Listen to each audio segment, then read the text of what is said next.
Podcastirmãos.com.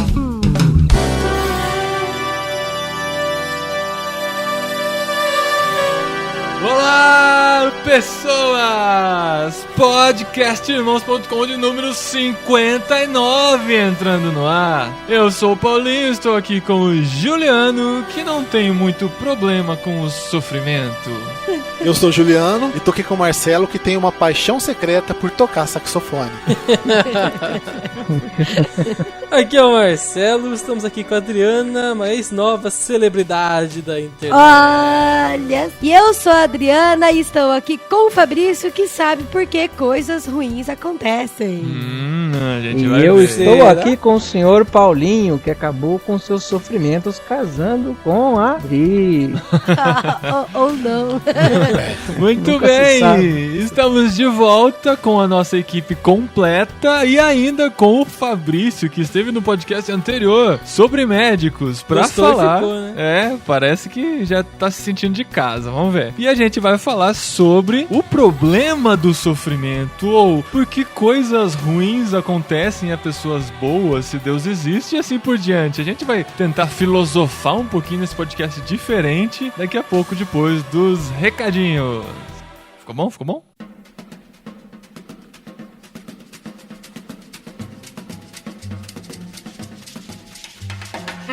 Domingão de Páscoa, podcast entrando no ar. Que mordomia, hein, Dri? Ai, que maravilha. O pessoal volta de viagem, já vai ter um podcast esperando Todo mundo já por comeu eles. seu ovo de Páscoa. E olha que interessante, tem muita gente perguntando por que não um podcast sobre a Páscoa? Por que, Dri? Você já deve ter percebido que esse podcast não é sobre a Páscoa. Não né? é. Mas se a gente fizesse um podcast sobre Páscoa, seria uma repetição do que a gente falou no podcast de Natal, entendeu? Então, se você quiser saber a nossa opinião sobre a Páscoa, Ouve o podcast de Natal. que vai dar na mesma. Você vai entender a nossa opinião, porque é mais uma festa colocada pela humanidade, com outras finalidades, e você vai entender mais se ouvir o podcast de Natal, tudo bem? Tudo bem. Por falar em Páscoa, né, um feriadão gostoso que a gente passou aqui em casa, tal, com os amigos, e na sexta de Páscoa, dia 10 de abril, a gente teve o privilégio de reunir o pessoal aqui em São Paulo no piquenique irmãos.com. Foi tão gostoso, teve até surpresinha pra mim, né, amor? Foi aniversário da Adri.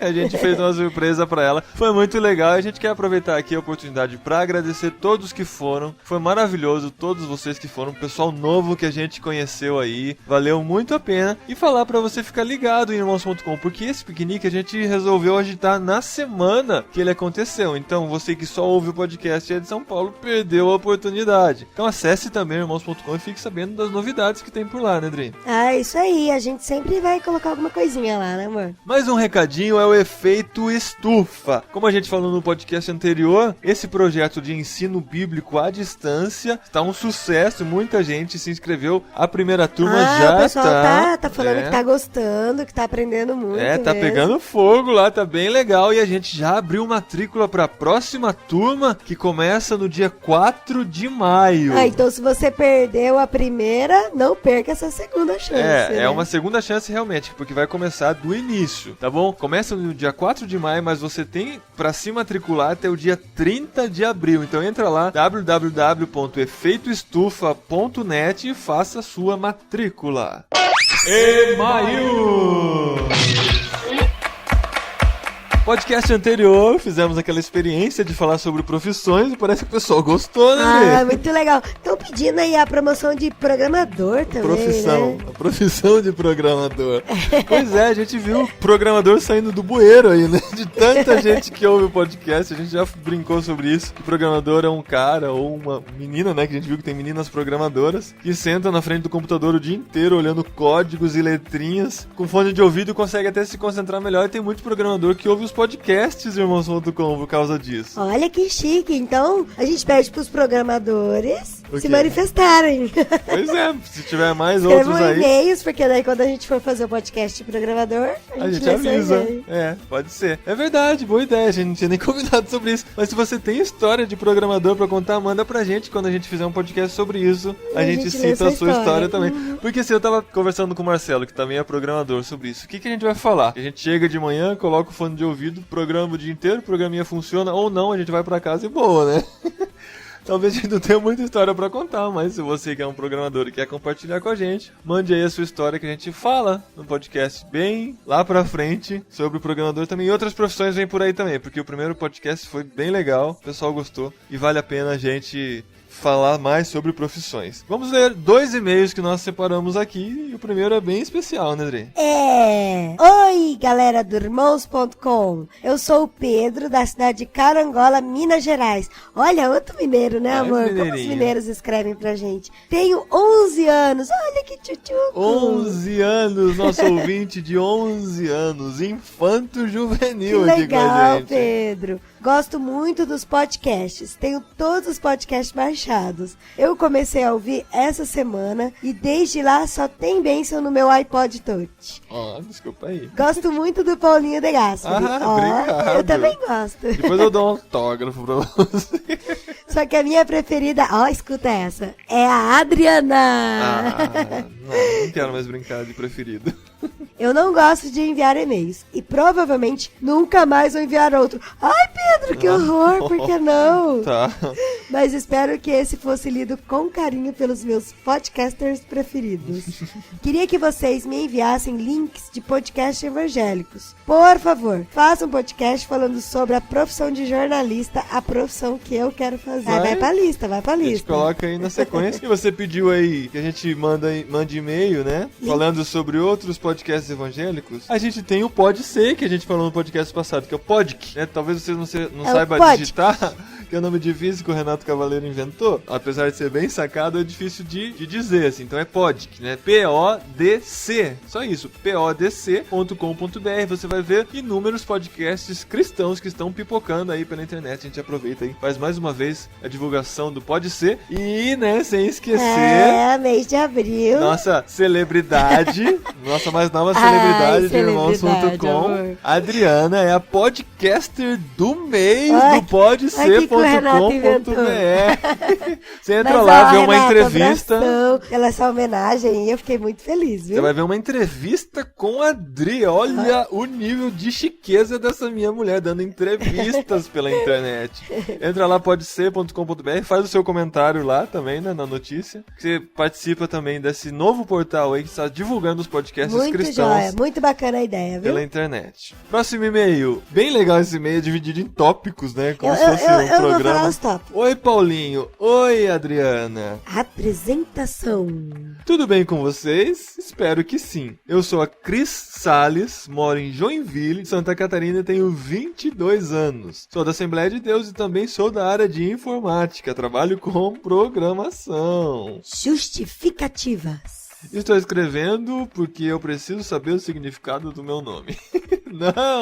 Não é isso, é só brincadeirinha. Ufa, que alívio pra vocês. Estou escrevendo pra dizer que adorei ter encontrado o podcast de Irmãos.com e que tô amando essa galera do site. Como conheci vocês? Acidentalmente conheci vocês quando encontrei um podcast no PC de um amigo. Tá, não foi tão acidentalmente assim, eu tava fuçando no PC dele mesmo. Depois perguntei de onde ele tinha arrumado o podcast, ele disse que pegou com alguém mais que nem lembrava quem era, e nem tinha ouvido ainda. Aff, ele não sabe o que tava perdendo. O tema me chamou muito a atenção e eu tive que ouvir. Ouvi, gostei e, claro, fui buscar mais. Ouvi os 57 programas em uma semana.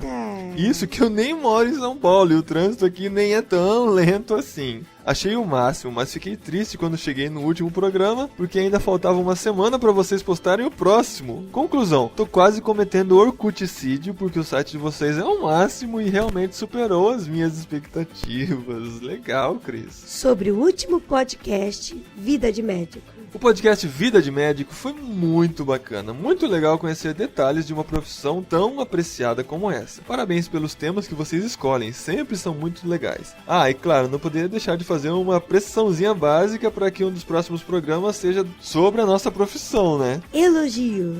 Continue sempre assim. Mais elogio, né? Ela nem fez elogio até agora, né? Tudo bem. Continue sempre assim, interativos, extrovertidos e abençoados. Já amo vocês, vocês são simplesmente maravilhosos. Nem tanto, mestre.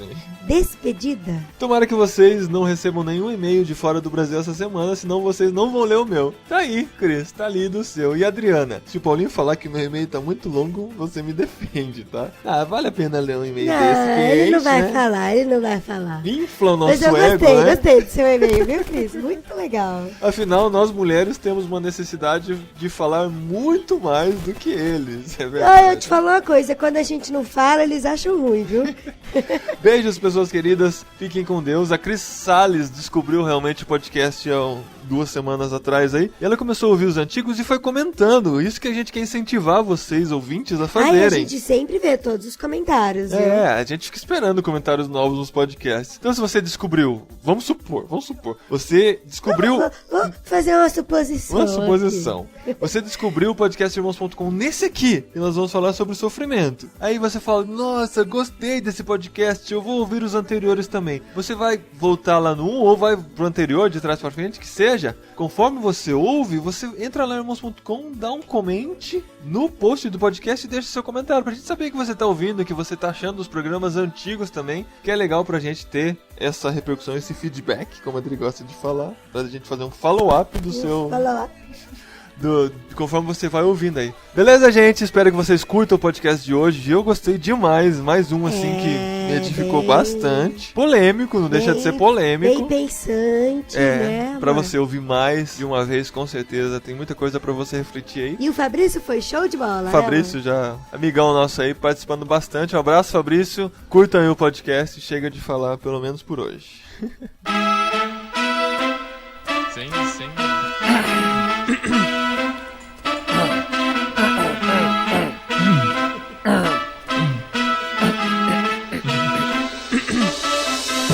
Estamos de volta para esse podcast filosofal. Sofrido. Vamos falar um pouquinho sobre isso que eu ia falar, exatamente. O meu era de sofrido.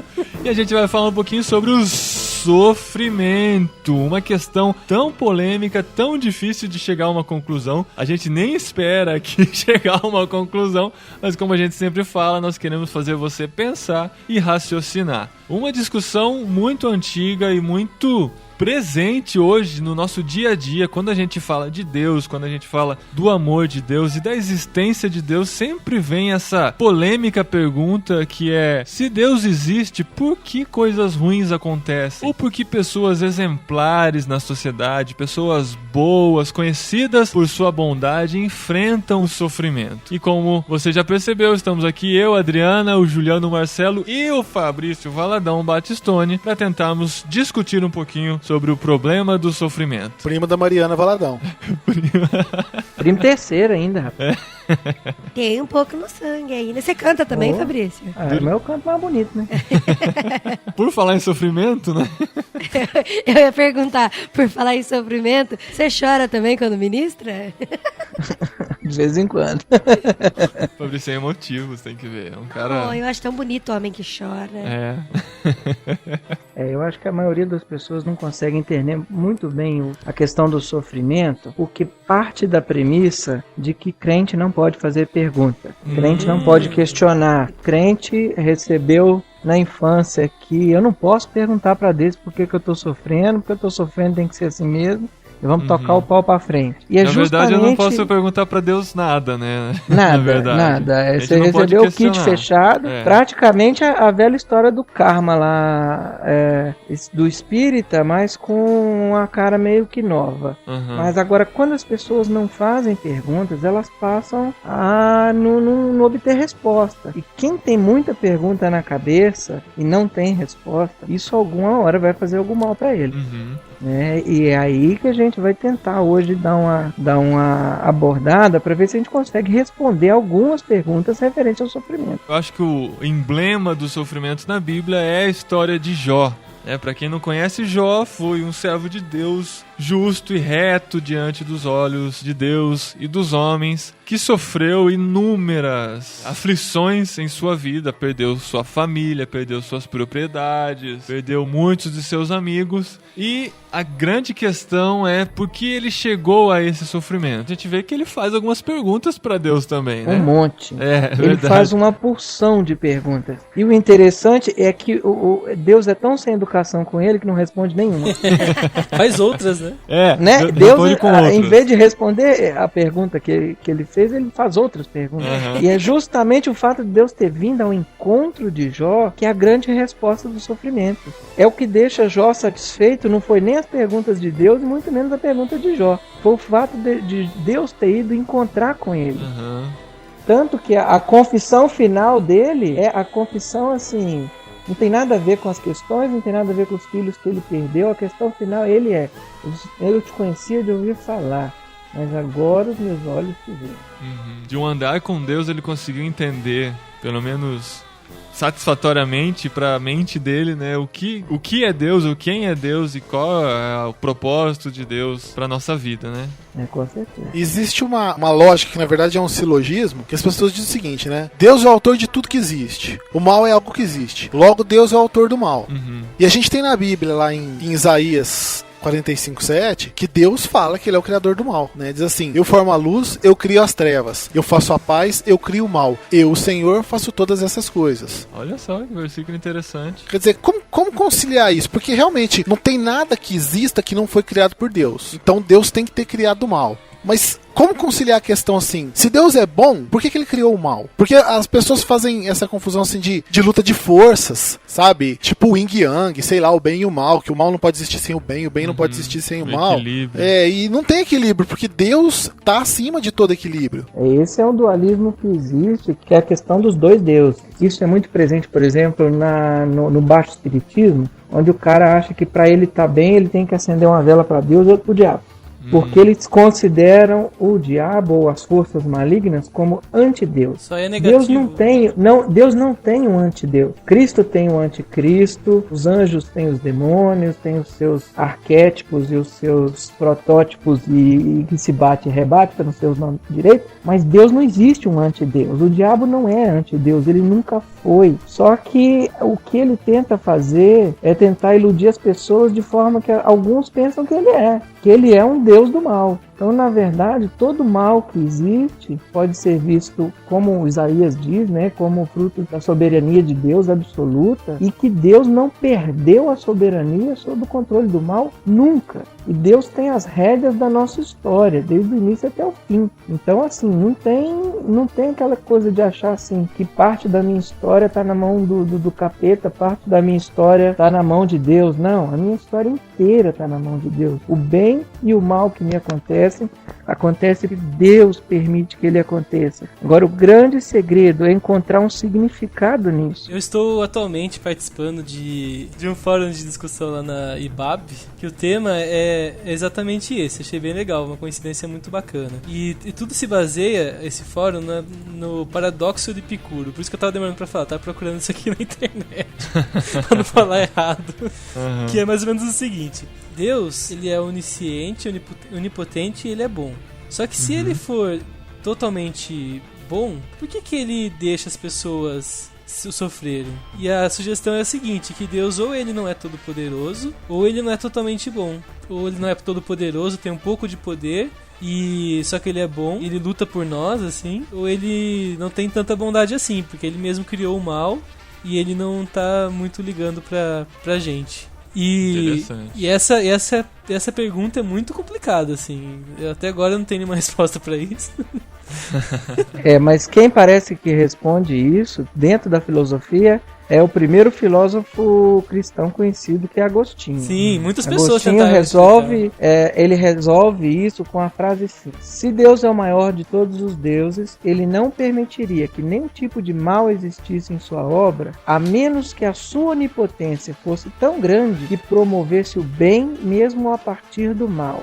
Ou seja, que conseguisse fazer bem nascer ex nihilo Ou seja, fazer bem a partir do nada, a partir daquilo que não pode ser bom, que é o mal. Então, Mas a e o solução mal? de Agostinho para esse conflito é esse. Isso foi rediscutido pelos estoicos e os escolásticos também, que negaria ou o poder de Deus, ou negaria a bondade de Deus, ou negaria um dos atributos de Deus, a existência, ou todo o poder, ou a bondade, ela cai em cima disso. Porque se Deus é todo poderoso, ele é todo poderoso inclusive para transformar trevas em luz. Então, o mal, como uma instituição, ele tem que existir, ele pode existir, desde que ele esteja submetido ao poder de Deus. Isso não exclui Deus. Mas não existe mal que esteja acima do poder de Deus. Então, Exatamente. Isso que você está falando, Fabrício, é que todo mal e todo sofrimento, a gente parte da premissa que tem a permissão de Deus. Tem a permissão de Deus. Foi o que aconteceu no caso de Jó. Que Deus permitiu que aquilo acontecesse na vida dele, por estar dentro da soberana vontade, o soberano poder de Deus. Existe alguns conflitos ao definir soberania. E a definição reformada de soberania é que Deus age da maneira como ele quer. Deus não está preso na sua ação, ele não tem a sua ação presa por nada que o homem possa colocar ou por qualquer limite que alguém tenha colocado. Então Deus é livre para fazer o que ele quer. Por exemplo, Deus não é um Deus mau se ele mandar alguém para o inferno. Vocês concordam? Concordo. Deus é mau de mandar alguém para o inferno? Não, Não. porque Não. faz parte da justiça. Né? Então se ele salva um e não salva outro, ele não está sendo injusto. E nem menos Porque na bom verdade por ele isso. não está sendo nem menos bom e nem menos justo. Ele está sendo gracioso para com um que o recebe e que ele quer ser gracioso para com esse, e com o outro ele resolve infligir o seu juízo. E isso é a soberania absoluta de Deus, não é soberania relativa. Deus não tem uma soberania que depende da nossa resistência. A soberania de Deus age em nós independente da nossa vontade. Mas todas as coisas cooperam para o bem daqueles que amam a Deus? Inclusive o sofrimento.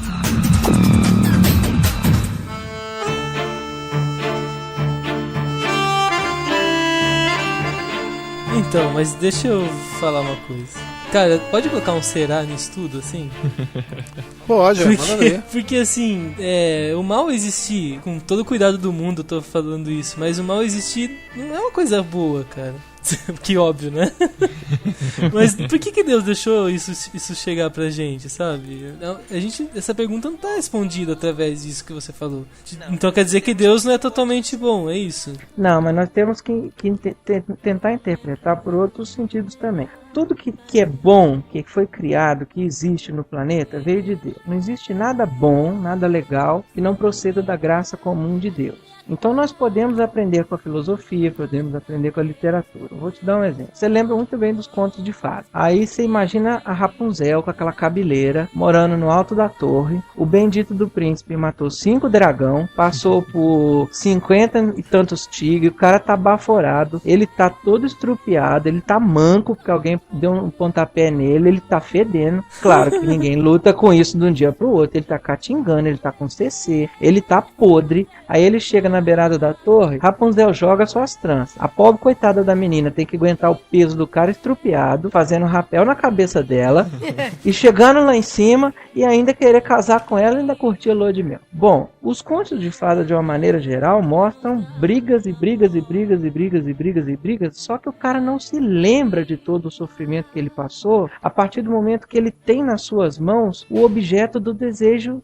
do coração dele. O que esse vestígio dos artistas eles nos mostram? Que nós somos objeto do desejo de Deus. Nós somos objeto do amor de Deus. Então toda a treva que existe da nossa vida é necessária para que a gente consiga perceber mais a luz. Um dos artigos que eu escrevi há um tempo atrás é assim: qual que é a pior das dores? Existe um monte de artigo em medicina falando que a dor disso é pior do que aquilo. Eu digo o seguinte, sabe qual é a pior das dores? É a minha. Mas você vai comparar a tua dor de dente com a minha dor de barriga? Pô, peraí, a minha dor de barriga dói muito mais. Então, na verdade, quando a gente entende que nós somos o objeto do amor de Deus, a gente entende que algumas vezes Deus coloca dragão, coloca buraco, coloca espinho na nossa vida, para que no final quando ele se revele para nós, nós possamos enxergar a luz no seu esplendor completo. Senão a gente não daria tanto valor para o esplendor da graça de Deus. Esse é dos indícios que a gente vê, né? Por exemplo, você pega esses filmes de ficção científica, ano 2074, colocaram Prozac na caixa d'água da cidade. Todo mundo, ninguém sente dor, ninguém sente tristeza, ninguém sente depressão, ninguém sente luta. Ninguém vive, né? Tem uma propaganda de um carro, que eu não lembro que carro que é uma caminhonetona mó bonita, assim, né? Aí para, assim, a caminhonete, tá cheio de montanha, de rio, aí para, assim, e fala: imagina se na vida não tivesse nenhum obstáculo. Aí o negócio fica reto, assim. Daí a conclusão é que não teria graça nenhuma. Aí passa o carro, nas montanhas, na água. Às vezes eu penso isso, sabia? O mal é um mal sério, necessário. é muito... então, porque o o ser humano, assim, a gente pensa, né? Então eu acho que se a gente não tivesse nada na nossa vida, a gente ia procurar coisa, sabe? Por mais que... Claro, você observa, Deus por permite exemplo... tudo, mas eu acho que é pra ter uma certa graça também. Caramba, não tem coisa que não tem como ter graça, gente. Algumas pessoas passaram por sofrimentos terríveis e só conseguiram dar valor à própria vida que tiveram depois que saíram de um quadro de quimioterapia, de um quadro de uma cirurgia terrível, etc. Tal. Pode explicar pra outras pessoas, Marcelo. Mas e quem eu morreu? Não sei, é complicado. Quem morreu isso. pra ele? O que ele prendeu? Não prendeu nada. Existem vários tipos de mal. Tem o mal da dor, da tristeza, só que tem o mal da morte. Esse é o mal também, é uma coisa ruim que acontece com as pessoas. Depende, mas você vai aprender alguma coisa nisso? Com a morte? Mas se eu tenho que buscar sentido pro meu sofrimento, por que eu também tenho que buscar sentido pro sofrimento do meu vizinho? Não, se Deus trata comigo pessoalmente, o que aconteceu ao meu vizinho, a morte dele, é algo que Deus precisava tratar com ele. Então, tudo bem. Acho que mas faz se você for o dele. vizinho, você é a pessoa que vai morrer.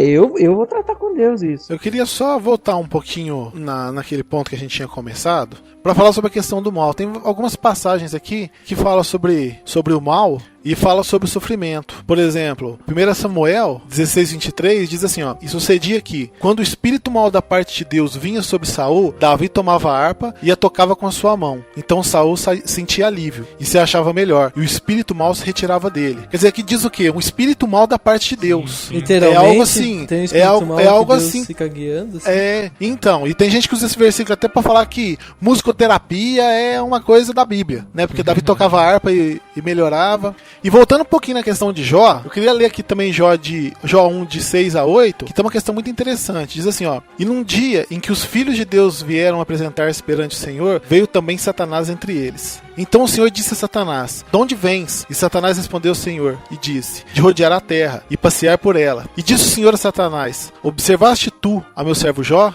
Porque ninguém há na terra semelhante a ele, homem íntegro e reto, temente a Deus, e que se desvia do mal. Quer dizer, Deus tirou uma onda no diabo, porque Deus já sabia, né, de onde ele vinha e tudo mais. Talvez a sensação que dá é que Deus instigou o diabo a querer cutucar Jó. Quer dizer, Deus permitiu, diabo, você pode tocar desse jeito em Jó, você pode tocar desse jeito em Jó, quer dizer, Deus permitiu. E a gente tem algumas referências no Novo Testamento também, que dizem o seguinte, por exemplo, Hebreus 5:8 diz o seguinte: ainda que era filho, falando sobre Jesus, aprendeu a obediência por aquilo que padeceu. E 2 Coríntios 4:8 e 9 diz o seguinte, ó: em tudo somos atribulados, mas não angustiados, perplexos, mas não desanimados, perseguidos, mas não desamparados, abatidos, mas não destruídos. Quer dizer, mesmo no sofrimento, mesmo na dificuldade, nós temos na própria Bíblia a esperança de que, ainda que nós não vamos ter o livramento da forma que a gente gostaria, de viver em eterno gozo, em eterna alegria, mas nós vamos ter sempre um escape, sempre uma solução de Deus. E existe um outro negócio legal nisso aí, Juliano, que quando o indivíduo está diante de algum processo que ele vai sofrer ou que ele vai ficar... Que o coração dele vai ficar miúdo mesmo, como a gente diz, vai ficar com o coração miudinho, ele tem dois caminhos básicos para seguir. Primeiro, o sofredor, ele fala assim: poxa, por que isso está me acontecendo? O que eu fiz no meu passado para que isso me aconteça? Essa é a pergunta do sofredor A. O sofredor B, ele pensa da seguinte maneira: Nossa, aconteceu esse negócio ruim comigo, está acontecendo isso ruim comigo. Como eu vou proceder da agora em diante? Peço a Deus para ficar no segundo grupo, porque quando o indivíduo perde-se muito no passado, tentando descobrir o porquê que o sofrimento está me acontecendo, ele passa a deixar de olhar a vida para frente e passa a olhar a vida para trás. Vira uma escravidão. E aí vira uma escravidão mudar, né? E um ciclo vicioso tão grande que aquilo depois faz o sujeito perder o norte da própria vida. Tem alguns processos em psicologia que dizem que no comportamento humano existe um negócio chamado luto. O luto não é só quando morre alguém. Quando você fica, por exemplo, você tem um plano de vida, você é frustrado porque você fez um exame de pontinha de dedo, você descobriu que você está com diabetes. Você vai ter que usar insulina o resto da sua vida. Você não vai poder ter o plano que você quis. Você vai ter que mudar seu esquema de vida. Tem que mudar seu esquema de alimentação. Todo esse tipo de baque na vida da gente coloca a gente em processo de luto. Abala, né? E a gente entra num processo de reelaboração da própria vida. Se eu não partir para esse processo, se eu não enfrentar esse processo com toda a dor que esse processo traz, na minha vida não vai acontecer elaboração do luto. Consequentemente, eu vou ser um sofredor crônico e eu tenho grande chance de me tornar um sofredor patológico. É aquele indivíduo que sofre de um melancolismo crônico. E isso pode se tornar uma doença psiquiátrica mesmo, viu? Com certeza. Você tem a questão das doenças psicossomáticas aí que se transformam em doenças físicas mesmo. Transforma mesmo. E tudo por quê? Porque o luto não foi... É. O luto não foi elaborado, o luto não foi pensado, o luto não foi xingado na hora que tinha que xingar, não foi sofrido, questionado, né? Ele não foi sofrido. Por isso, para mim, uma das grandes frases do livro do Peter Kreeft que eu li, Buscar Sentido do Sofrimento, é: o sentido final do sofrimento só é encontrado com o próprio sofrimento. Quando o indivíduo deixa de sofrer, ele deixa de encontrar o meio pelo qual Deus escolheu para ele. Por que Deus escolheu? Porque Deus é soberano, para que ele, através daquele meio, encontrasse a mensagem de Deus para a vida dele. Hebreus 2:10 fala algo parecido com isso. Ao levar muitos filhos à glória, convinha que Deus, por causa de quem e por meio de quem tudo existe, tornasse perfeito mediante o sofrimento o autor da salvação deles. Mostrando o propósito de Deus nesse sofrimento na vida, né? E a gente tem uma questão muito interessante que é o seguinte. Por exemplo, eu que lido um pouco com aconselhamento, com discipulado e tudo mais, a forma mais fácil e mais forte que eu tenho para aconselhar as pessoas é em cima do que eu passei, sofri e venci em Cristo. É verdade. Por exemplo, eu posso falar para uma pessoa que usa drogas para ela não usar drogas. Só que uma pessoa que já usou drogas e foi liberta, ela passou aquele sofrimento e ela tem... Eu creio que existe até uma questão espiritual com relação a isso, não é só questão de testemunho. Porque você pode falar assim, olha, eu consegui, Deus me ajudou, é possível. Eu posso dizer que é possível, mas eu vou dizer na teoria, pra mim. Eu sei que na prática é possível, mas eu vou dizer na teoria. E outra coisa que a gente percebe a questão do sofrimento é o seguinte: filho mimado. Filho mimado é aquele filho que nunca sofreu. Teve tudo o que quis, o pai e a mãe sempre fez de tudo, mais um pouco e ainda mais. O que acontece com uma pessoa dessa? É uma eterna criança. Por quê? Porque o sofrimento nos faz crescer. Não o sabe sofrimento enfrentar faz... a vida. Exatamente. O sofrimento faz um adolescente, um jovem virar homem. Não tem como uma pessoa virar homem, uma pessoa virar mulher de verdade, se não for pelo sofrimento. Por isso que tem que ir pro quartel, homem. Eu falo, homem tem que ir pro quartel pra virar homem. Senão, mas uma coisa que a gente usa, sabe, eu uso muito no consultório, quando eu tô fazendo consulta de puericultura, ensinando a mãe a criar o filho e tal, ensinando a fazer comidinha.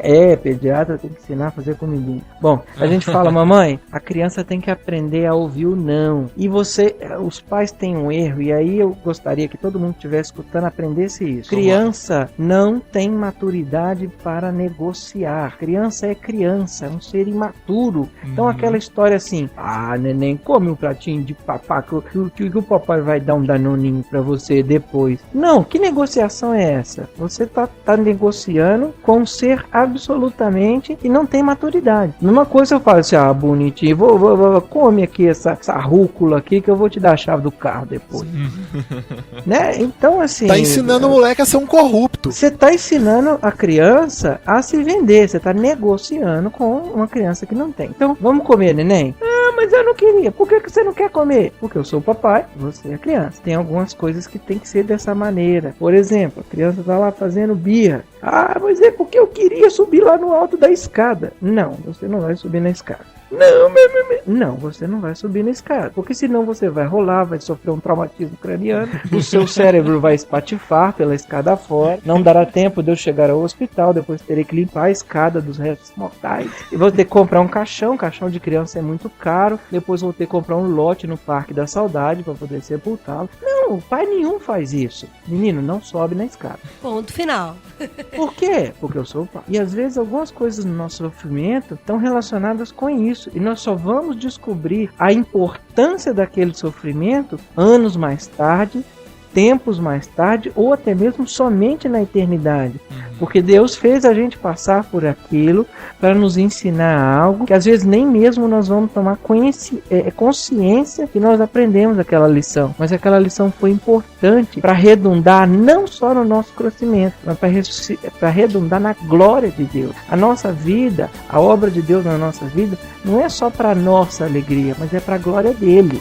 Então, se o nosso sofrimento redunda para a glória de Deus, Deus tem o direito de entregá-lo da maneira como Ele quiser.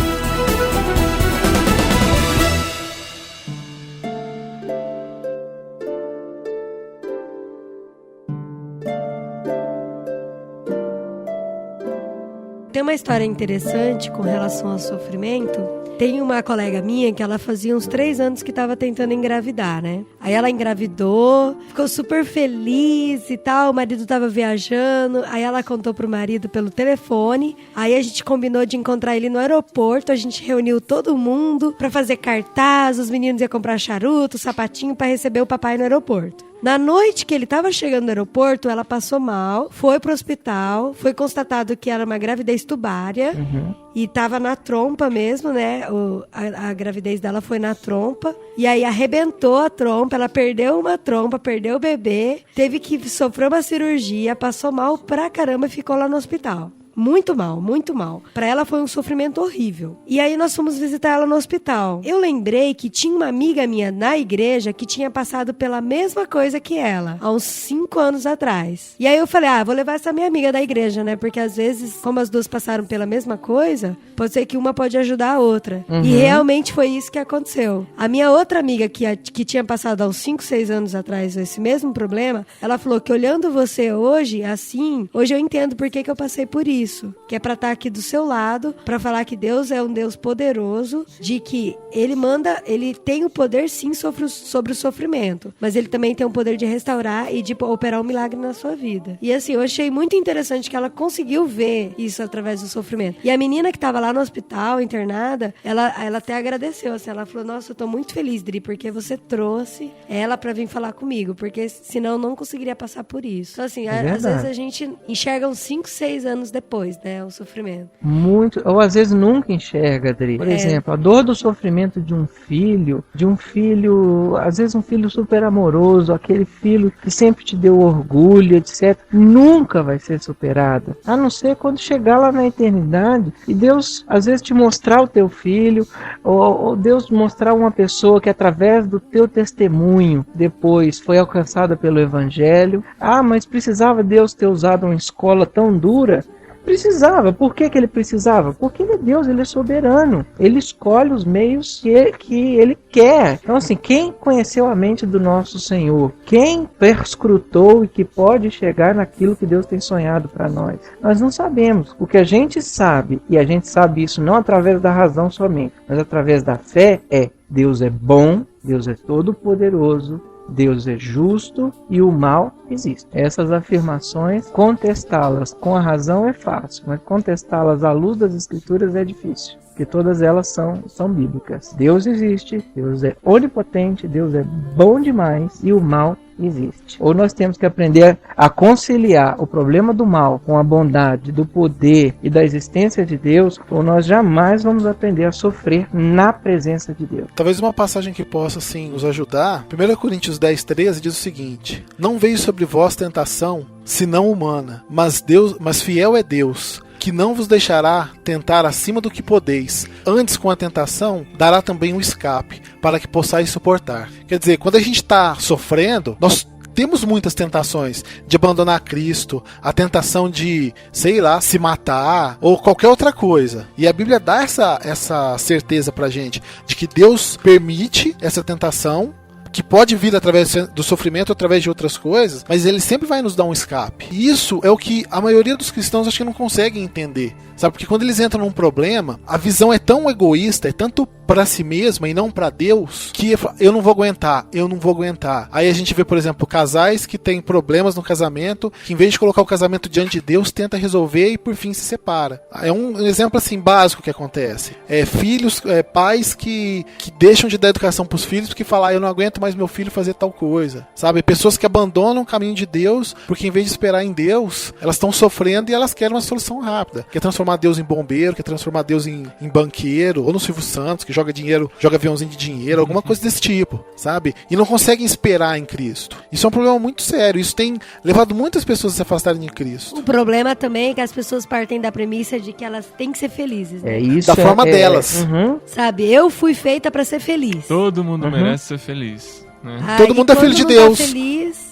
Você sabe, Adriano, da progressão na história da filosofia, esse é um dos objetivos que foi traçado para o ser humano. O ser humano nasceu para ser feliz. Só que ser feliz, lá no contexto grego, não tem nada a ver com ser feliz na palavra hoje. Ser feliz lá para o grego, para Platão, para Aristóteles, para Sócrates, é ser bom. Então uma pessoa feliz no conceito grego antigo é um sujeito que tem um espírito bom.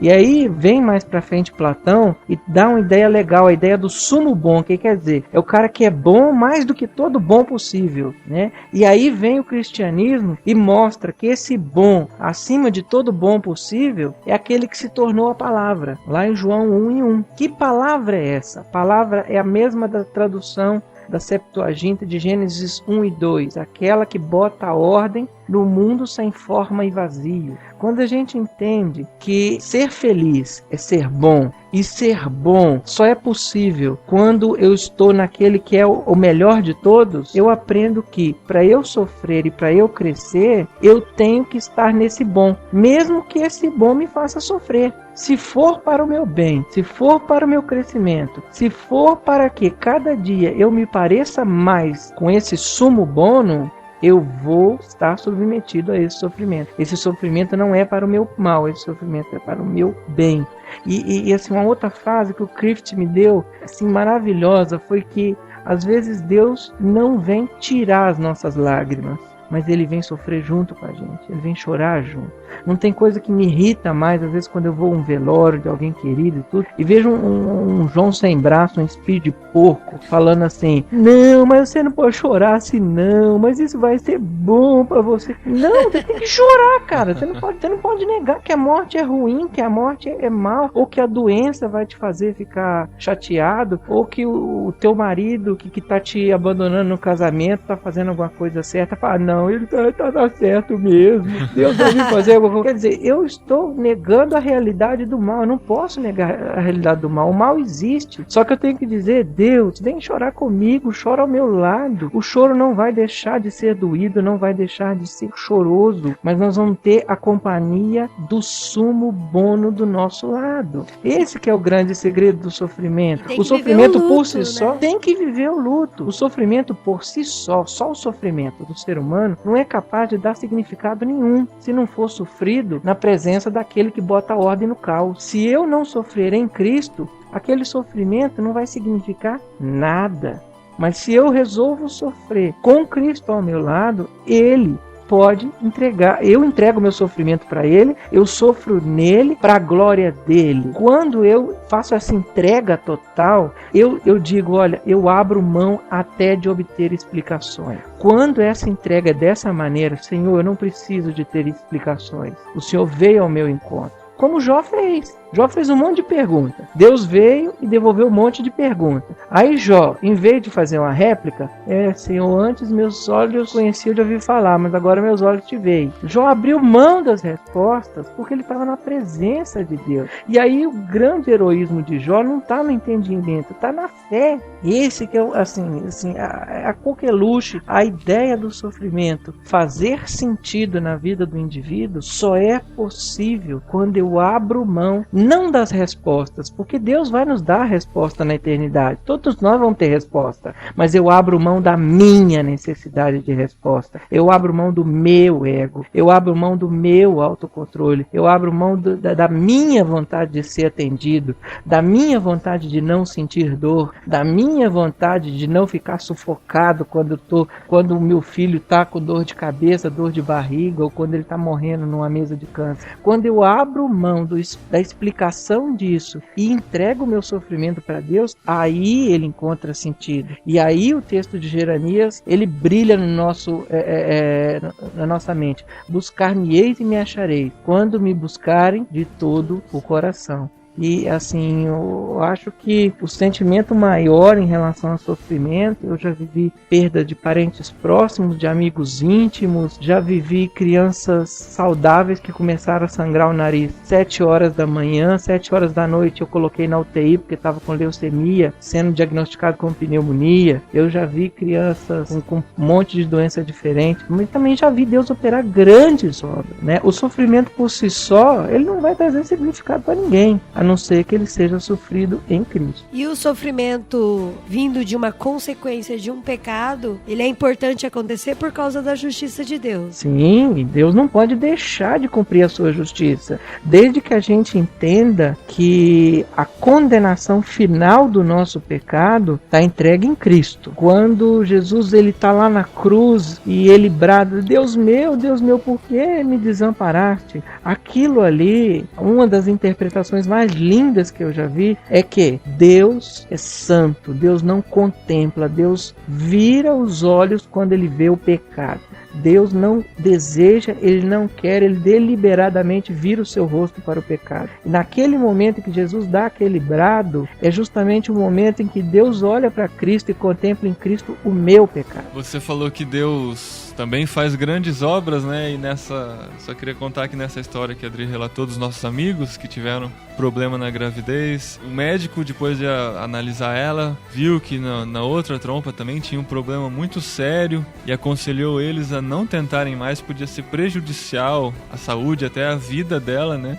Mas assim, passaram acho que nem 2 anos e Deus operou de forma tão maravilhosa que ela tá grávida agora. Nem 1 ano passou. Não é? Ela ficou grávida e provavelmente eles estão ouvindo o podcast, viu? Ah, eles é, ele ouve.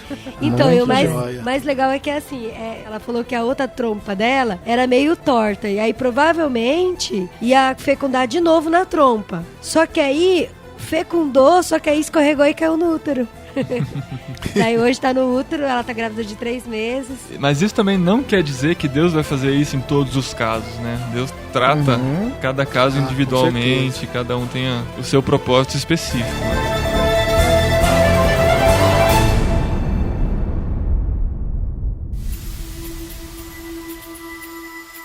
Eu acho que uma coisa que é muito perigosa é isso, a pessoa sempre esperar esse final feliz, sabe? E se frustrar com isso. Porque a maioria das palavras de conforto são assim, sabe? Que vai mudar, a situação vai mudar, que aquilo vai passar. Tudo vai dar certo. Que vai tudo ter vai um dar final certo. feliz. Vai dar tudo certo. Aquela negativa, não, você não tá sofrendo tanto assim quanto parece que você tá sofrendo. Eu acho isso muito, muito perigoso, assim, né? Terrível. Sei lá, às vezes eu tenho um olhar meio... Não é cético, mas eu tenho um pouco de dificuldade de entender essa fé extrema, assim, do cara que vai falar, agora o milagre vai acontecer, agora, receba, sabe? Não é assim, Deus pode não querer, né, cara? É que você é tradicional, cara. Pergunta pro Juliano aí, que é penteca, se ele não confia. A palavra tem poder, Marcelo. Isso é papo pro outro dia. Essa é roupa pra lavar em outro podcast.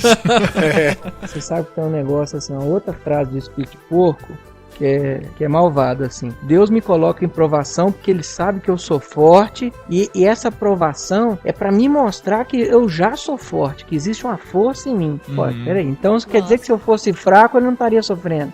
Então quer dizer que se eu fosse fraco, a minha mulher não teria me largado. Então se eu fosse fraco, meu filho não teria começado a fumar maconha. E isso significa que, na verdade, Deus não põe a gente em provação para descobrir que nós temos força em nós. mas para descobrir que nós temos força nele. Ele. Porque quando eu sou fraco, aí é que eu sou forte, né? O sofrimento é absolutamente cristocêntrico, né? Porque se ele não me conduz a sofrer cristocentricamente, se eu resolvo sofrer pela minha força, eu vou cair do cavalo. Se eu resolvo sofrer pelo meu entendimento, eu vou virar um cético. Se eu resolvo sofrer pela lógica do mundo, eu vou me tornar um azedo. E por aí vai. Quais seriam, assim... É claro que a única forma correta é sofrer em Cristo, mas que as pessoas mais fazem, assim, com relação a lidar com o sofrimento, não de uma forma negativa, às vezes até de uma forma positiva, mas que são totalmente erradas. O primeiro nós já falamos, né? A questão da negação. Principalmente alguns grupos cristãos, principalmente evangélicos, alguns grupos carismáticos, que vêm negar que o crente pode sofrer. Negando que o crente pode sofrer, ele nega que o crente pode questionar. Se ele nega que o crente pode questionar, porque o crente afinal não pode sofrer, porque ele é crente, então só tem uma conclusão lógica: ele não é crente. Isso é que os amigos de Jó fizeram, né? E tem outra, né? Quem tá sofrendo tá em pecado, quem tá doente tá em pecado. Essa é a base teológica desse pessoal. E se a gente for pensar no nosso arquétipo, no nosso grande exemplo de sofrimento bíblico, que é Jó não teve um motivo para sofrer. Ele sofreu sem um motivo. Os amigos ficaram falando pra ele achar o que ele fez. Os né? amigos dele deram um show de entendimento de Deus. Só que não deram um show de fé. Então o show da fé nesse caso é preciso. Olha. Sem trocadilhos. Gente, mas eu acho uma bobagem, assim, desculpa quem tá me ouvindo, mas eu vou falar que é a minha opinião. Eu acho uma bobagem muito grande falar de quem tá sofrendo é porque tá em pecado. Jesus Cristo sofreu e foi uma pessoa que nunca pecou. E ele sofreu. Então, assim, não faz nexo alguém falar isso, né? Ele sofreu por causa do pecado, né? Mas ele tava em pecado? Não tava. Não, mas eu concordo. Tem muita gente que peca muito e que não vai ter sofrimento nunca. Que não vem sofrimento pra ele. E até em muitos salmos na Bíblia, assim, muitos lugares na Bíblia tem pessoas, Abacuque, por exemplo, ficava questionando a Deus por isso. Como que esse cara tá fazendo tanta coisa e tá na boa? E o cara vai ficar na boa mesmo, às vezes. Não é nossa responsabilidade querer entender. Aí a única interpretação que nós vamos entender é lá na eternidade. É só lá que às vezes algumas respostas nós só vamos obter na eternidade. E o grande segredo é eu abrir mão da minha própria necessidade de compreender para crer pela fé que Deus vai me dar o sentido para o sofrimento. Se não for através da fé, se for só através da razão, o sentido não existe para o sofrimento, ou não é um sentido cristão. Não é um sentido que encontra um amparo bíblico, um amparo cristão dentro da tradição cristã. Ô Fabrício, eu queria contar mais uma historinha curtinha. O diretor é o seu marido. ele passa a faca. É que eu amo contar história. Podcast sem história não é podcast, na verdade. Inclusive eu vou até fazer um jabazinho aqui, mas é a história de um amigo meu, que ele é o Marco Fernando, do grupo Céu na Boca. Tem até a música aí no site, facinho pra baixar e ouvir, é mídia livre. Mas tem uma música dele que chama Ocorrência Policial, e ele conta a história de um sequestro que ele teve. Roubaram o carro dele, ele tem 1,85 m, roubaram o carro dele, colocaram ele no porta-mala do carro e andaram com ele tudo quanto é lugar em Brasília. E aí, a conclusão que ele tirou disso é muito legal. Era um gol. Ele tava dentro de um gol. É legal que na música ele fala até que 1,85 m não dá no porta-mala de um gol. Não, mas enfim, voltando pro sofrimento, é legal que é assim, que na letra da música ele até fala que ele encarou aquilo como Deus marcou o encontro com ele. Pra ele falar. Porque ele tava com uma agenda tão cheia pra conversar com Deus, que Deus marcou o encontro com ele lá no porta-mala do gol. Porque ele teve, assim, momentos de oração, assim, incríveis. E aí ele fala que a minha teimosia encheu o porta-mala de um gol. Às vezes ele orando ou não orando, o assalto provavelmente talvez terminaria do mesmo jeito. Sim, sim. O que faz ele entender de outro jeito? É o fato dele ter sofrido de maneira diferente. Aham. Vamos supor que no mesmo horário 2 pessoas diferentes fossem assaltadas pela mesma equipe, os caras marcaram horas para assaltar, e os 2 assaltos terminam, claro que como equipe eles são organizados, eles já matam os seus assaltados e já jogam o seu corpo devidamente empacotados em tal lugar. Para um, o significado do sofrimento seria um, para o outro seria outro. Uma coisa que eu vi uma vez também, uma dica assim, é que você não precisa, e é até melhor você evitar de querer entender o que tá acontecendo enquanto tá acontecendo, sabe? Que quando, por exemplo, Daniel fala que pros irmãos dele que Deus converteu o mal que eles fizeram em bem, ele falou isso depois que tudo aconteceu. Ele na hora que tava acontecendo, ele não tinha condições de saber. E se você estiver passando por uma coisa assim, não caia nessa de querer ficar entendendo. Porque Ficar porque procurando você não vai, sentido, né? talvez você não ache o sentido de verdade, né? Provavelmente você não vai achar. Deixa que depois você vai entender. Geralmente não acha, porque a pessoa vai estar... Não tem como você não estar envolvida sentimentalmente em um problema. Então, é difícil uma pessoa agir só pelo espírito quando ela está no meio de um sofrimento. Não tem como não ter emoção, e a emoção pode atrapalhar muito nossa comunhão com Deus. Então, qual que seria a dica, assim, para uma pessoa que está em sofrimento? O que ela tem que fazer? Chora. Sofra. Boa. É bem tranquilizador isso. Sofra. Gente, que horror. Sofra. Esse é o conselho bíblico. Sofra, mas sofra em Cristo, sofra com Cristo. Eu cheguei a pegar um outro texto que o cara diz assim: existem 3 maneiras de você levar a vida. Você pode viver como se tudo fosse um acidente cósmico. Nós não somos mais nada do que uma pereba, uma irritação cutânea no rosto da Terra. Talvez você consiga levar a vida como se tudo fosse uma piada de mau gosto. Bom, eu não consigo. Ou então você pode sair à noite, olhar para as estrelas e pensar: sim, elas foram criadas por um motor, por alguém que deu origem no início. Mas ele é perfeição à parte, ele não está nem aí para sua criação. Bom, ele não tá nem aí pro fim supremo, mas ele não dá muito bola pra mim não. Eu também não consigo viver dessa maneira. Ou terceira vez, eu posso viver como quem acredita que o poder atrás do universo é um poder de amor, um poder pessoal de amor. Um amor tão grande que todos nós realmente somos importantes para Ele. Ele nos conhece. E Ele nos ama tanto que cada uma de nossas vidas tem um significado. Ele realmente sabe sobre a queda de todos os pardais e os cabelos da nossa cabeça estão realmente contados, não é brincadeira não. Esse é o único jeito que eu consigo viver. Isso foi escrito pela Madeleine Langley, A Circle of Quiet, citado no Fé e Descrença, emitido pela editora Mundo Cristão. É um livro muito bom e recomendado. Eu queria que a gente falasse um pouquinho com os profissionais da área de saúde que temos nesse podcast sobre a importância da dor, fisiologicamente falando. Ela é uma coisa importante para o nosso organismo também, né, Fabrício? Demais. Vou voltar no exemplo do diabetes. O diabetes, ele lesa o excesso de glicose, ele destrói as terminações nervosas, principalmente sensitivas. Então o indivíduo passa a não sentir. Primeiro o tato, ele perde primeiro o tato, depois ele perde a sensibilidade para dor. Isso pra gente, pra quem tá sofrendo, é ótimo, sabe? Porque ele fala, pô, tô anestesiado, beleza. Mas pro cara que vive com aquilo constantemente é uma droga, porque se ele pisar num prego, o prego enferrujado entra no pé dele, dá nele uma infecção generalizada e ele morre. É sim, se queima sem o saber. braço no fogão, você não vai perceber. O cara nem sabe o que atingiu ele, não, que vai ver já tá lá na terra do pé junto já. E a lepra é exatamente isso também, né? Você vai perder a lepra destrói as mesmas terminações nervosas destruídas pelo diabetes. A lepra é doença de pobre, doença de país terceiro mundo. Nunca se deu dinheiro para investir na pesquisa de lepra. A partir do momento que eles descobriram que as lesões produzidas pela lepra eram similares à lesão do diabetes, que é doença de rico, começou a se colocar dinheiro nas pesquisas sobre a lepra para tentar melhorar a vida do diabético. E descobriu isso. Que interessante. E o cara que descobriu é cristão, viu? É o Paul Brand. E disso a gente pode tirar, então, se a dor é importante pro nosso organismo, o sofrimento é importante pra nossa vida também, né? Pra gente conseguir sentir o que tem à nossa volta. É verdade. Eu falei bonito pra encerrar. Nessa hora de encerrar, eu queria falar sobre uma frase do C.S. Lewis no livro O Problema do Sofrimento, em que ele diz que o sofrimento é o megafone de Deus.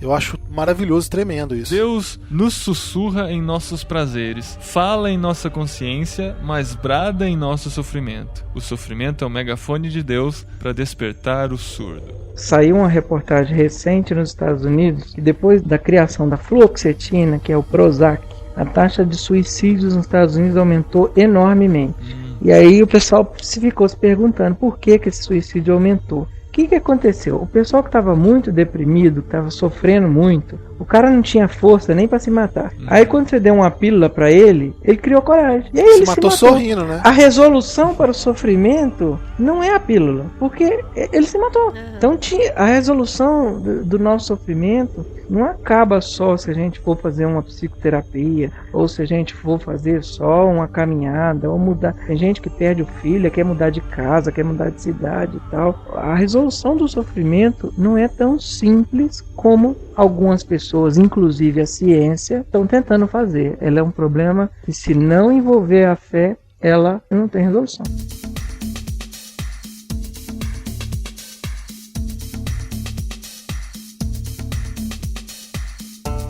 Então vamos para as nossas dicas de leitura para você que quer se aprofundar. Não faltam livros para falar do assunto, né? Existem algumas pessoas que falaram muito sobre isso, como o C.S. Lewis e o próprio Philip Yancey, que tem mais de um livro que eu sei, só falando sobre dor e sobre sofrimento. Eu gostaria que vocês aproveitassem o momento para fazer as suas sugestões.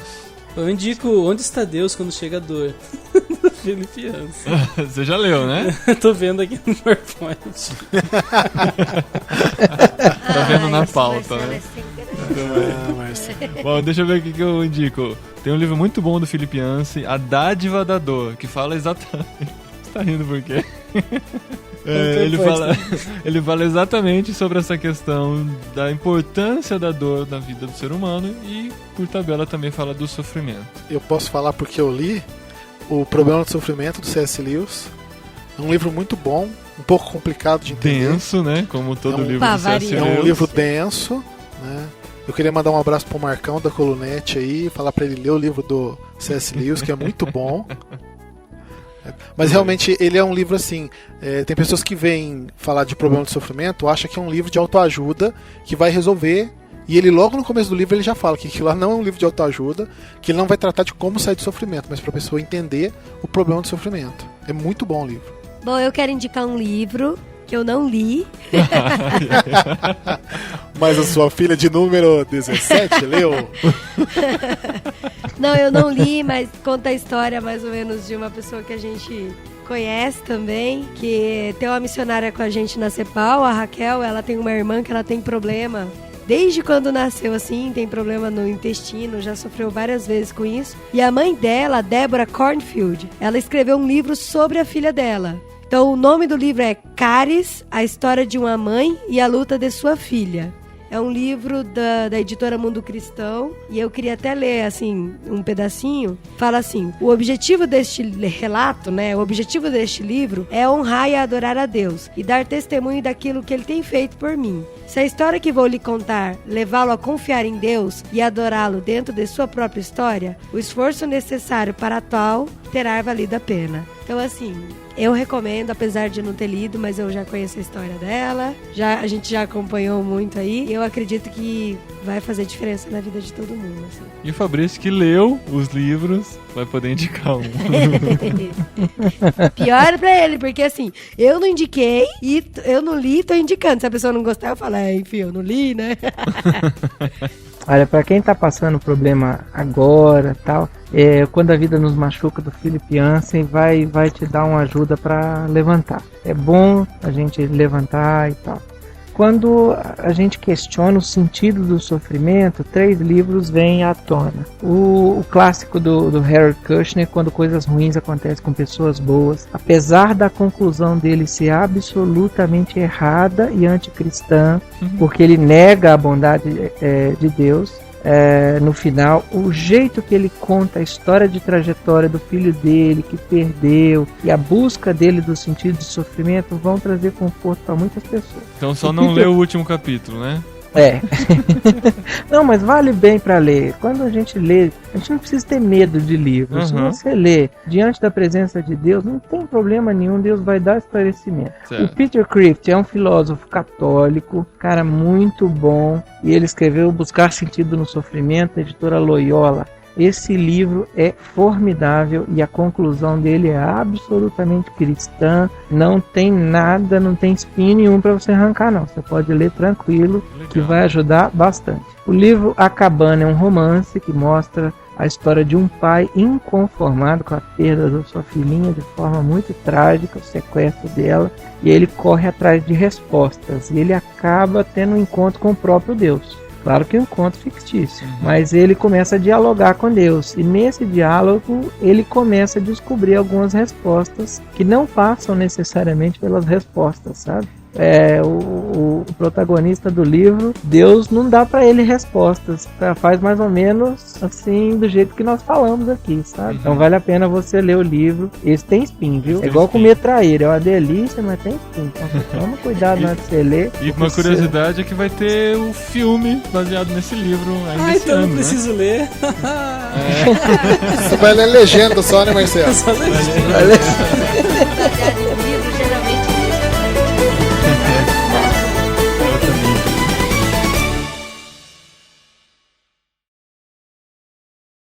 Fabrício, cada vez mais de casa, sinta-se na sala, já pode pôr o pé em cima da mesa, tá bom? Você é dos nossos já, beleza? Na mesa não, Fabrício. Só tira o sapato. Eu sinto em casa quando eu abrir a geladeira. E fechar com a bunda, né? Pô, aí. Vai ter que pôr um pi. Se bem que eu já falei peito caído, né?